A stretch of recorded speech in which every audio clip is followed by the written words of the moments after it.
গত এপ্রিল মাসে একটি গাড়ি সংক্রান্ত বিষয়কে কেন্দ্র করে রামনগরের রূপম সাহাকে বেধড়ক মারধর করার অভিযোগ উঠেছিল স্বপ্না ফাউন্ডেশনের কর্ণধার শুভম বিশ্বাসের বিরুদ্ধে।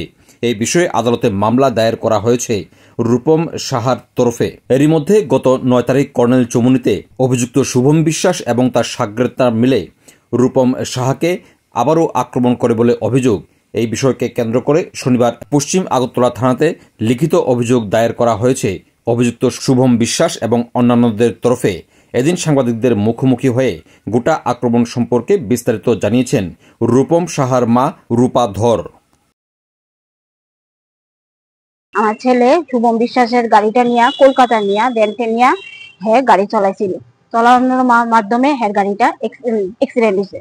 অ্যাক্সিডেন্ট হওয়াতে গাড়ির যে ক্ষতিপূরণটা আমি 2 লাখ টাকার উপরে আমি টাকা দিয়ে দিচ্ছি।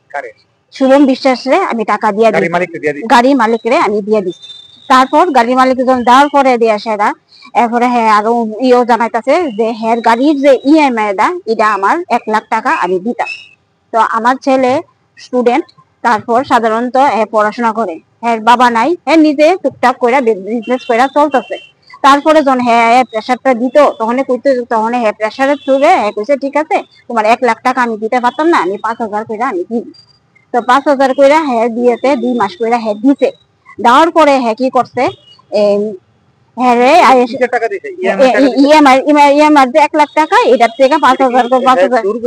জোর করে নিতেছে। তারপরে দোকানে আইতো, আমার দোকান বিদ্যুৎকতা চমুনি ড্রাইভ জোন, আমার দোকানের নাম। দোকানে আয়া সেরা মোবাইল দিয়ে যেত। তারপরে মোবাইল দিত না, বলছে মোবাইল টাকা দিলে মোবাইল দিব, নাইলে দিত না। তারপরে সবকিছু কাজই আপনারা জানেন যে যেটা নাকি মোবাইলের মাধ্যমে সবকিছু চলতেছে। তো মোবাইল নিলে আমি কিছু কাজকর্ম করতো না। তারপরে দিয়ে সেরা মোবাইল টিকা কোনো অনেক কষ্ট করে মোবাইল থেকে আনা হইতো। তো আনা হইলে কি মোবাইল আনলে আবার কইছে মারবো। তারপর আমি লগে ফোন করছি, ফোনে কথা কইছি। ফোনে কথা কওয়ার পরে কইছে আমার ছেলেরে এমন জায়গা নিবো ইয়া পারে আমি বলে খুঁজে পাইতাম না, মেঘা লাইব। শুভম বিশ্বাস আমার ফোনে রেকর্ডিং আছে, কইছে আমার ছেলেরে এনি সময় এনি জায়গা মেরা লাইব। তো এটা কইছে। করার পরে দিয়া সেরা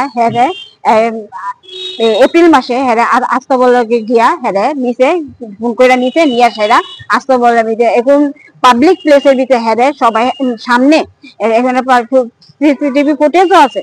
ইহানে মারছে, মাইরা গাড়ি দইরা লয়ে গেছে, লইয়া ইহানে গাড়ি দিয়া মারছে।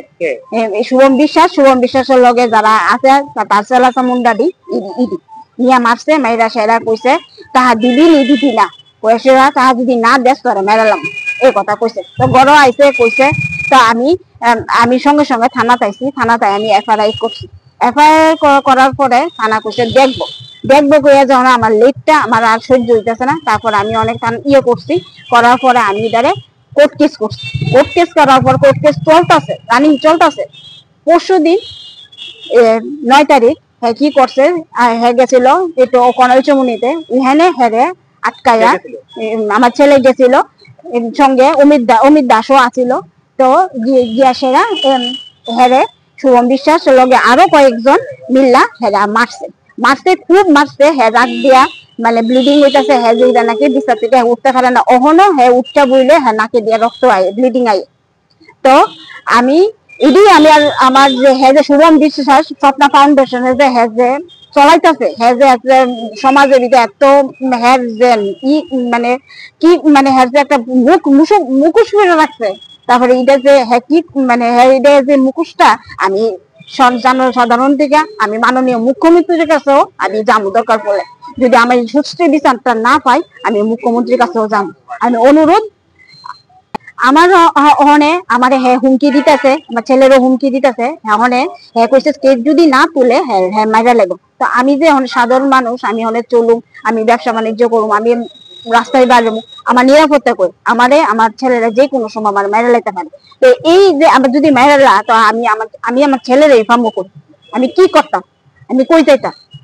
আমি তো সাধারণ লোক, আমি আজকে স্বাধীন ভারত স্বাধীন আমি স্বাধীনভাবে চলতে পারতেছি না।